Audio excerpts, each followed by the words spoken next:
Hello, Radhe Radhe मेरे प्यारे साथियों। मैं सुशील कुमार रावत आपके परिवार यूनिवर्सिटी स्टडी में आपका स्वागत करता हूं। आशा करता हूं आप सभी अच्छे होंगे। हम पढ़ रहे हैं इंडियन जियोग्राफी, भारत का भूगोल। उसमें हमारी पहली क्लास हो चुकी है। उसमें हमने पढ़ाया था जियोग्राफी और भारत की भौगोलिक स्थिति और भारत का भौगोलिक विस्तार। उसमें मैंने पढ़ाया था कि उसमें मैंने पढ़ाए थे अक्षांश। तो अक्षांश मैंने लिखाए थे 8 डिग्री 4 मिनट से लेकर 37 डिग्री 6 मिनट होता है। उसमें मैंने बता दिए थे 37 डिग्री जगह 32 डिग्री 7 मिनट। तो उसे आप जहां पर भी आपने नोट्स बनाए हो उसे थोड़ा रफ करके उसे सही कर लेना कि ये 8 डिग्री 4 मिनट से लेकर 37 डिग्री 6 मिनट होता है।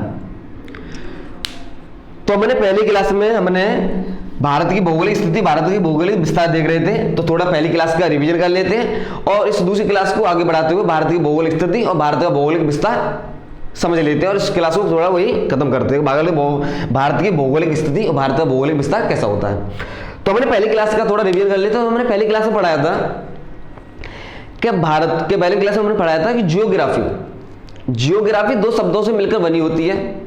जियो का अर्थ होता है अर्थ, पृथ्वी, और ग्राफी का मतलब होता है डिस्क्रिप्शन, वर्णन। या हम इसे कह सकते हैं पृथ्वी के वर्णन को जियोग्राफी कहते हैं या पृथ्वी के वर्णन को भूगोल कहते हैं। हमें भौगोलिक स्थिति या हमें जियोग्राफी पढ़ना है तो हमें थोड़ा ग्लोब के बारे में समझना होगा, क्योंकि ग्लोब की परिभाषा यह है कि पृथ्वी के प्रारूप को ग्लोब कहते हैं। तो ग्लोब पर 2 रेखाएं होती हैं। ग्लोब पर 2 रेखाएं खींची जाती है। 2 रेखा होती हैं, एक होती है क्षेत्रीय रेखा, एक होती है ऊर्ध्वाधर रेखा। क्षेत्रीय रेखा का ही दूसरा नाम अक्षांशीय रेखा है, ऊर्ध्वाधर रेखा का ही दूसरा नाम देशांतर रेखा है। क्षेत्रीय रेखा को इंग्लिश में हॉरिजॉन्टल लाइन बोलते हैं और ऊर्ध्वाधर रेखा को हम इंग्लिश में वर्टिकल लाइंस बोलते हैं। तो हमने पढ़ा था कि ये है ग्लोब। ग्लोब पर ये होती है, इसे हम बोलते हैं 0 डिग्री। इसके 3 अन्य नाम हैं। इसे हम बोलते हैं भूमध्य रेखा, विषुवत रेखा और इक्वेटर। इसे हम बोलते हैं भूमध्य रेखा, विषुवत रेखा और इक्वेटर।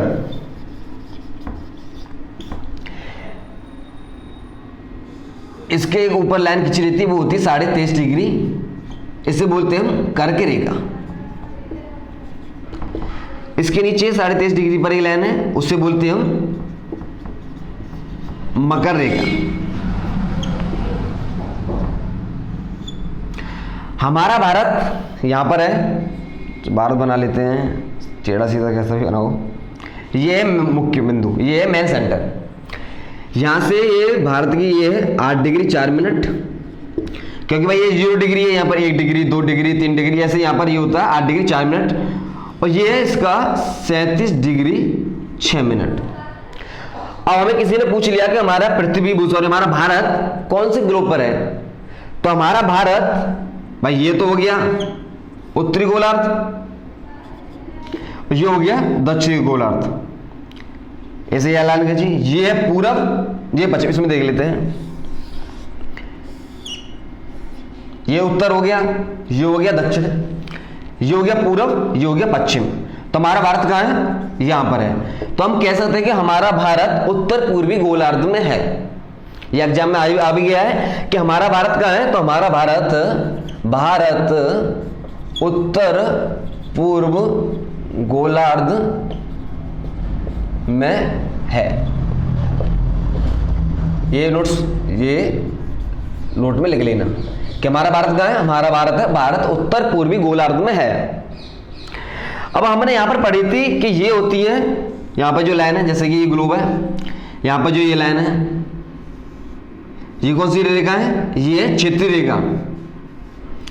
और ये कौन सी लाइन है? ये है देशांतर रेखा या ऊर्ध्वाधर रेखा। ये क्षेत्रीय रेखा या अक्षांशीय रेखा।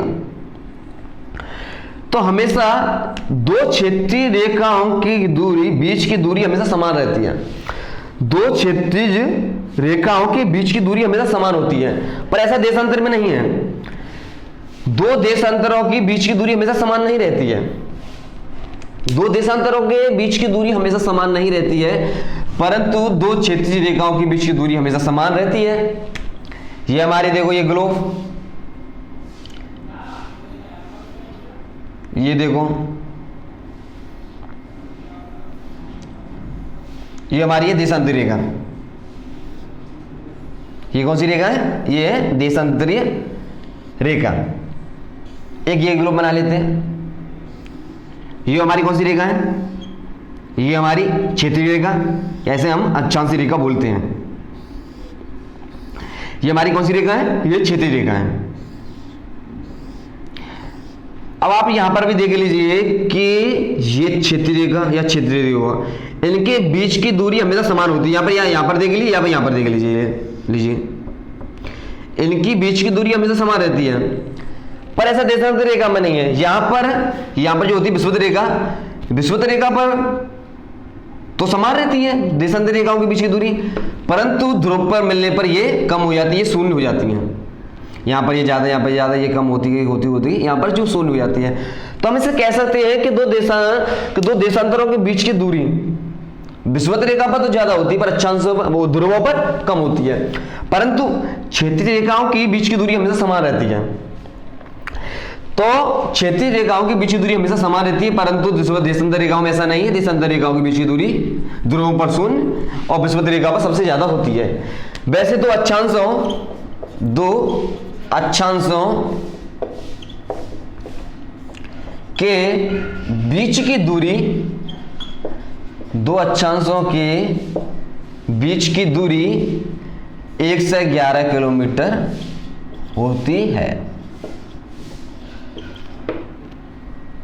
लगभग दो देशांतर रेखाओं के बीच की दूरी भी 1 से 11 किलोमीटर होती है, परंतु वो विषुवत रेखा पर होती है। या हम कह सकते हैं कि दो अक्षांश रेखाओं के बीच की दूरी 1 से 11 किलोमीटर होती है और दो देशांतर रेखाओं के बीच की दूरी लगभग 1 से 11 किलोमीटर होती है। हमारे भारत उत्तर पूर्वी गोलार्ध में है, ये भी देख लो। हमारा भारत उत्तर पूर्वी गोलार्ध में है। इसे रफ कर देते हैं। हमने इससे 11वीं पहली क्लास में देखा था कि हमारा भारत उत्तर पूर्वी में, हमारा जो भारत है, ये भारत, इसे शायद ऐसा बना लेते हैं, रुको।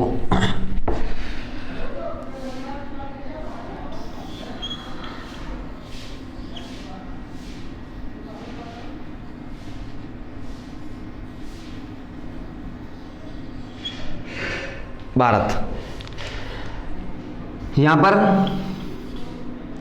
8 डिग्री 4 मिनट, यहां पर 37 डिग्री 6 मिनट, यहां पर ये 68 डिग्री 7 मिनट और यहां पर ये 97 डिग्री 25 मिनट। अब ऐसा तो है नहीं कि ये डिग्री है और किसी ने पूछ लिया हमारे भारत का उत्तर बिंदु किधर है, तो 37 डिग्री 6 मिनट। इनके भी कुछ नाम है, ये कुछ राम, इसके भी कुछ नाम है, ये कौन से राज्य में पड़ते हैं।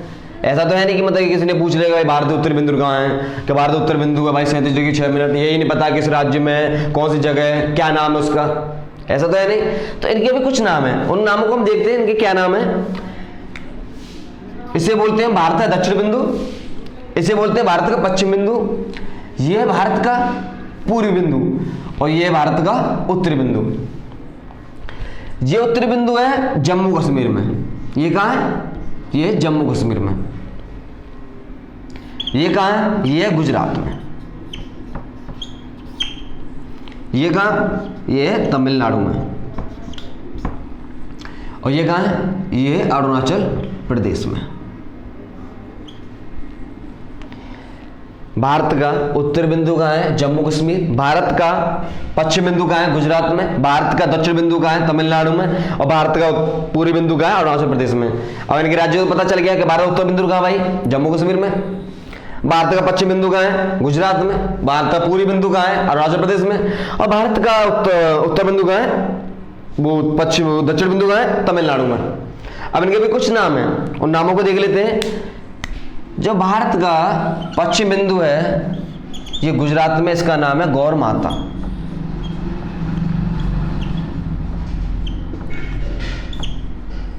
भारत के पश्चिम बिंदु का नाम है गौर माता। भारत के उत्तर बिंदु का नाम है इंदिरा कौल। भारत के उत्तर बिंदु का नाम है इंदिरा कौल, भारत के पश्चिम बिंदु का नाम है गौर माता। भारत के दक्षिण बिंदु का नाम है कैप कैमोरिन। कैप कैमोरिन, जो कहां पड़ता है? कन्याकुमारी में।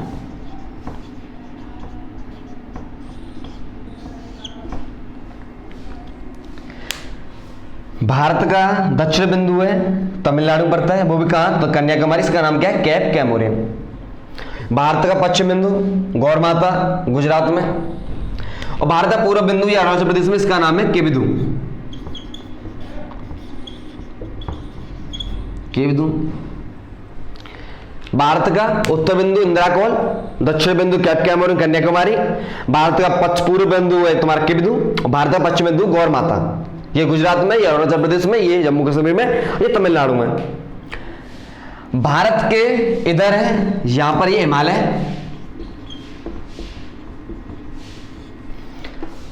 पश्चिम में भारत के यहां क्या है? यहां है अरब सागर, और भारत के पूर्व में क्या है? तो भारत के पूर्व में है तुम्हारा बंगाल की खाड़ी।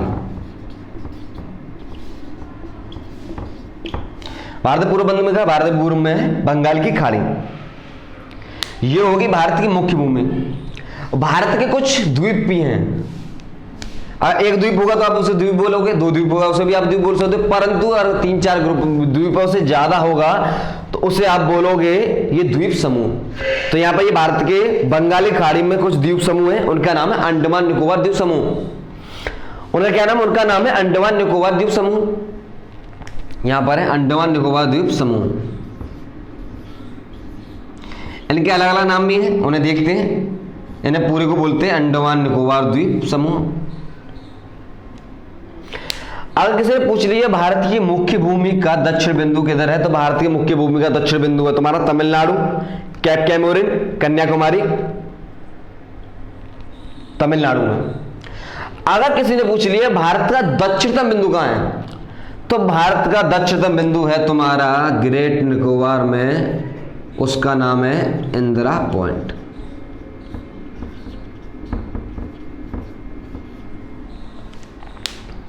भारत का दक्षिणतम बिंदु है तुम्हारा इंदिरा पॉइंट। इनके अन्य 3 नाम भी हैं, उन्हें देखते हैं। यहां पर ये समझ में आ गया कि भारत का उत्तर बिंदु है तुम्हारा 37 डिग्री 6 मिनट जम्मू कश्मीर में इंदिरा कॉल। भारत का तुम्हारा पश्चिम बिंदु है गौर माता गुजरात 68 डिग्री 7 मिनट। भारत का पूर्व बिंदु है 97 डिग्री 25 मिनट अरुणाचल प्रदेश में, इसका नाम है केबिदु। भारत का दक्षिण बिंदु 8 डिग्री 4 मिनट तमिलनाडु में, कैप कैमोरिन, इनका नाम है कन्याकुमारी।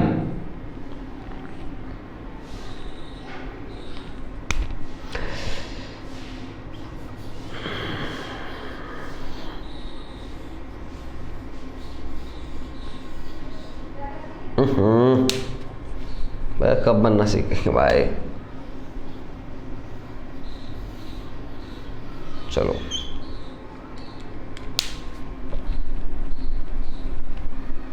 ये इंडिया, यहां पर श्रीलंका है, इसके बीच में संधि है, उसका नाम है पाक जलड़ मरुमध्य, पाक जलड़ मरुमध्य संधि। उससे आगे देखते हैं श्रीलंका, भारत के बीच की जो वो है पाक जलड़ मरुमध्य संधि, जो रामेश्वरम से खत्म होती है। यहां पर है बंगाली खाड़ी, यहां पर अरब सागर, यहां पर ये द्वीप समूह है।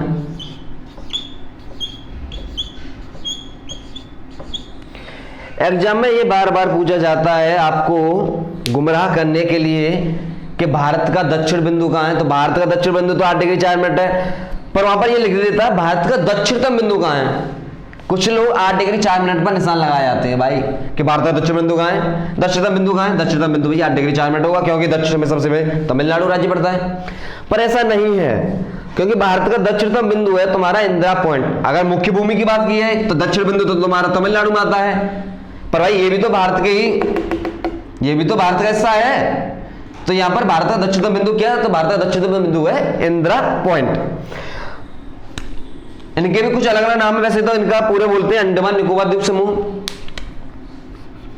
1 2 3 4 5 6 7, इन्हें थोड़ा यहां देख लेते हैं भाई, इसे रफ कर देता हूं।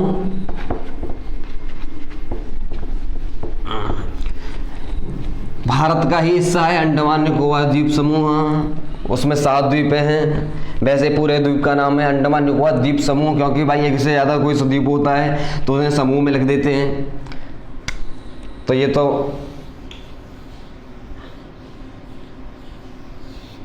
भारत, अबे यार इससे अच्छा तो वैसे बना लेता हूं भाई।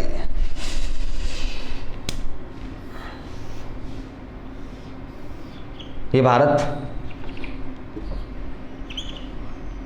ये यहां पर है द्वीप समूह, नॉर्थ अंडमान, इसका नाम है नॉर्थ अंडमान, मिडल अंडमान। वैसे तो ये पूरा इनका द्वीप का नाम अंडमान निकोबार द्वीप समूह, पर इनके भी कुछ अलग अलग नाम है। तो ये है इसका नॉर्थ अंडमान, ये है मिडल अंडमान, ये है south Andaman,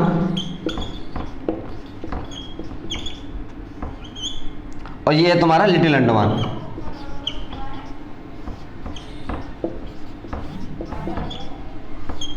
north Andaman, south Andaman, middle Andaman और ये लिटिल अंडमान।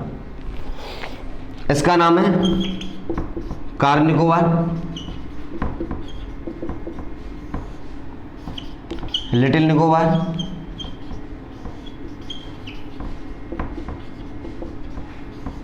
और इसका नाम है ग्रेट निकोबार।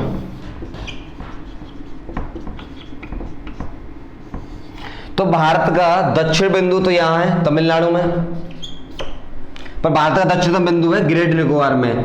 इन निकोबार में, इन द्वीपों में सबसे बड़ा द्वीप है ग्रेट निकोबार है। सबसे बड़ा द्वीप कौन सा? सबसे बड़ा द्वीप है ग्रेट निकोबार।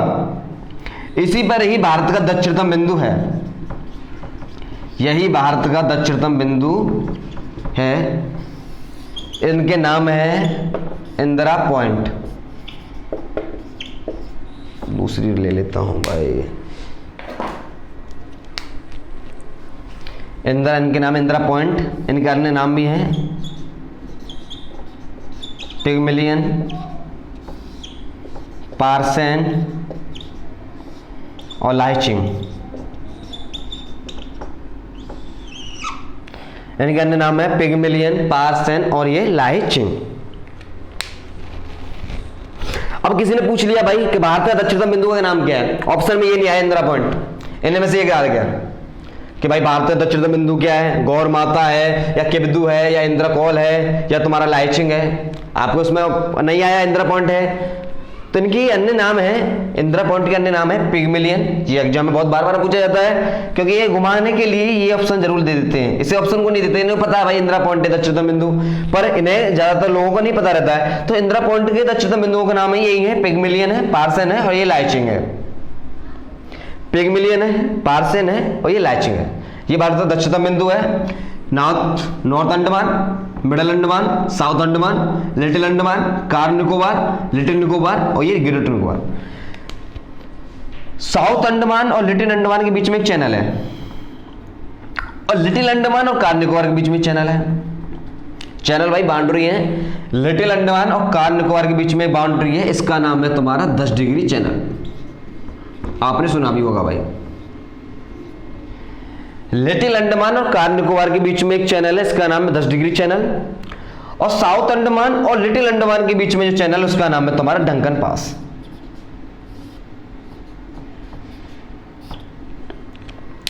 साउथ अंडमान और लिटिल अंडमान के बीच में जो चैनल गया, बाउंड्री खींची गई, उसका नाम है डंकन पास। और लिटिल अंडमान और कार निकोबार के बीच में जो बाउंड्री या चैनल खींचा हुआ उसका नाम है 10 डिग्री चैनल। ये एग्जाम में बार बार पूछा जाता है कि कार निकोबार और लिटिल अंडमान के बीच में कौन सी बाउंड्री है, या लिटिल अंडमान या साउथ अंडमान के बीच में कौन सी बाउंड्री है। कार निकोबार लिटिल अंडमान के बीच में 10 डिग्री चैनल है, और लिटिल अंडमान और साउथ अंडमान के बीच में डंकन पास ये चैनल है। इनमें सबसे बड़ा द्वीप है वो है ग्रेट निकोबार। इनमें सबसे बड़ा द्वीप है ग्रेट निकोबार। यो जे 2004 में, ये 2004 में सुनामी आने की वजह से, 2004 में सुनामी आने की वजह से पूरी तरह पानी में डूब गया है।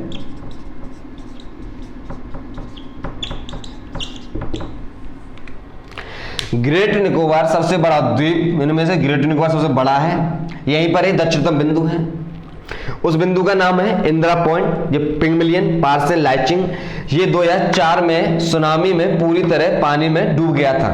2004 में सुनामी आई थी, उसमें ये ग्रेट निकोबार पूरी तरह से पानी में डूब गया था। अब इसमें एक ये भी पॉइंट पूछा जाता है कि भारत का दक्षिणतम बिंदु भूमध्य रेखा या विषुवत रेखा से कितनी दूरी पर है। भाई ये तो हो गया तुम्हारा 0 डिग्री, यहां तो भाई भारत था, तो 0 डिग्री से भारत का जो दक्षिणतम बिंदु है वो कितनी दूरी पर है। ये एग्जाम में आता है कि जी भूमध्य रेखा या विषुवत रेखा से भारत का दक्षिणतम बिंदु या इंदिरा पॉइंट कितनी दूरी पर है। तो भारत का दक्षिणतम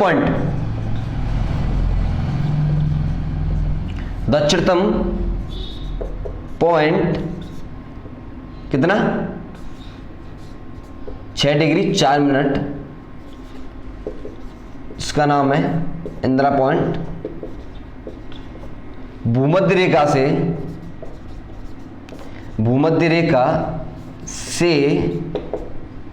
876 किलोमीटर दूर है।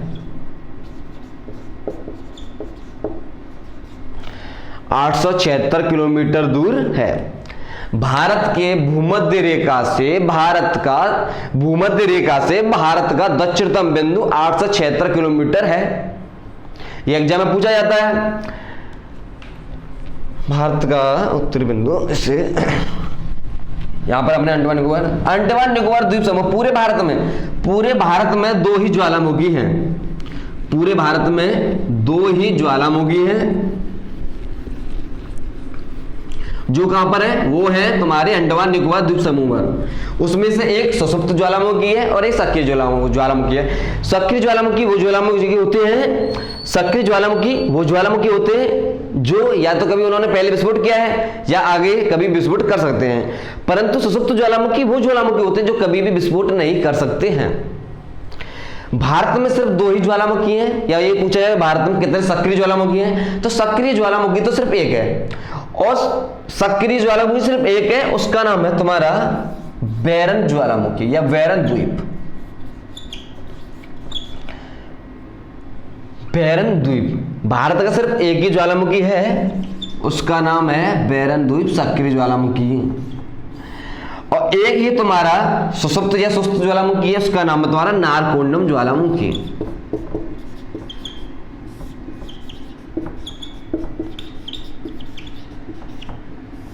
नारकोंडम ज्वालामुखी यह है सक्रिय और यह तुम्हारा सुषुप्त ज्वालामुखी।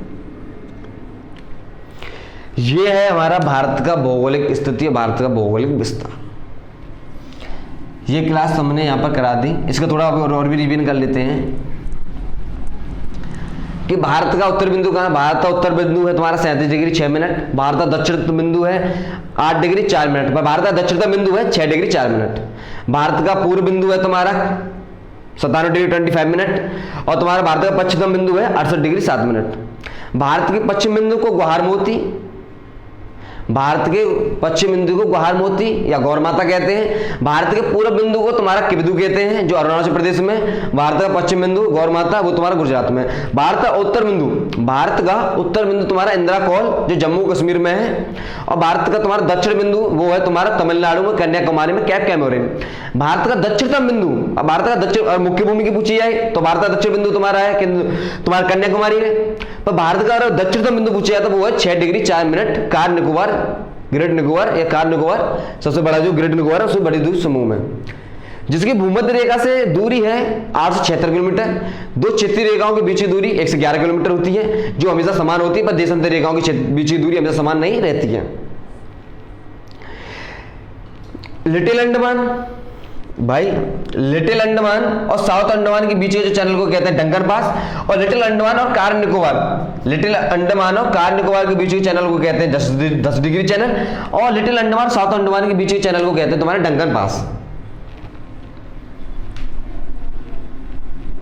और भारत का क्षेत्रफल 32,87,263 वर्ग किलोमीटर है, जो मैंने पहली क्लास में देखा था। अब दोबारा देख लेते हैं। जो भारत का क्षेत्रफल है, भारत का क्षेत्रफल वो है 32,87,263 वर्ग किलोमीटर, जो ये पूरे विश्व का पूरे विश्व के क्षेत्रफल का 2.43% है। भारत का क्षेत्रफल है 32,87,263 वर्ग किलोमीटर, जो पूरे विश्व के क्षेत्रफल का 2.43% है ओनली। और भारत का जनसंख्या है, अब तो बढ़ गई होगी भाई, पहले तो 125 सवा करोड़ समझ लो, 125 करोड़ है, जो ये पूरे विश्व की जनसंख्या का 17.5% है। भारत का क्षेत्रफल 32,87,263 वर्ग किलोमीटर है, जो पूरे विश्व के क्षेत्रफल का 2.43% है। और भारत की जनसंख्या पूरे विश्व की जनसंख्या की सिर्फ 17.5% है। अब भाई क्षेत्रफल 2.43% और जनसंख्या भाई 17.5%, बेरोजगारी तो अपने आप ही होगी भाई। क्षेत्रफल कितना है 2.43% और जनसंख्या कितनी 17.5%। और मैंने ये भी देखा था कि भारत का जो क्षेत्रफल है पूरे विश्व के क्षेत्रफल में 7वें स्थान पर आता है, और भारत की जो जनसंख्या है पूरे विश्व की जनसंख्या के दूसरे स्थान पर आती है। तो भारत के जो विश्व के जो 7 सबसे बड़े क्षेत्रफल में देखते हैं उस देशों के नाम, तो उनके नाम है, पहले पे कौन आता है, रूस।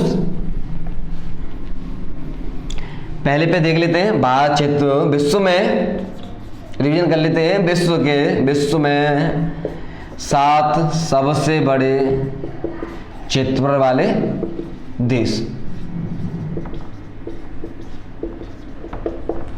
विश्व के 7 सबसे बड़े क्षेत्र वाले देश, पहला नंबर है भाई रूस, दूसरा है कनाडा,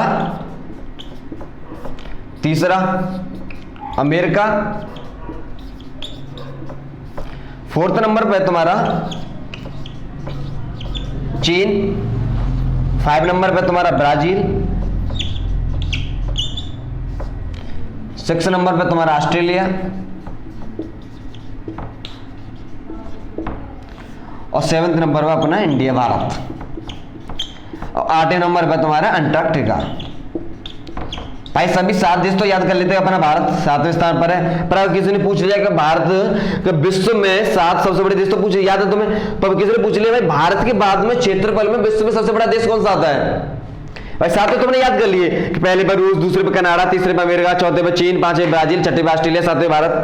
पर किसी ने पूछ लिया कि भारत के बाद में विश्व में 8वें नंबर पर क्षेत्रफल के सामने कौन आता है, तो वो तुम्हारा अंटार्कटिका। अब बात करिए जनसंख्या में, तो जनसंख्या में पहले स्थान पर चीन है, विश्व में पहले स्थान पर है तुम्हारा चीन, और दूसरे पर है भारत। जो भारतीय जनसंख्या है विश्व की जनसंख्या की 17.5% है, और भारत का क्षेत्रफल है जो विश्व के क्षेत्रफल का 2.43% है। इसमें हमने पूरे भारत का भौगोलिक स्थिति और भौगोलिक विस्तार देख लिया है। इसी क्लास को हम यहां तक खत्म करते हैं। इसमें हमने देख लिया था भारतीय भौगोलिक स्थिति, भारत का भौगोलिक विस्तार। अब इस क्लास को हम यहीं पर समाप्त करते हैं, और आपसे आशा करते हैं कि आपको ये वीडियो अच्छी लगी हो तो कृपया लाइक करें, शेयर करें, एंड हमारे चैनल को या अपने परिवार को सब्सक्राइब जरूर कर लें। Thank you.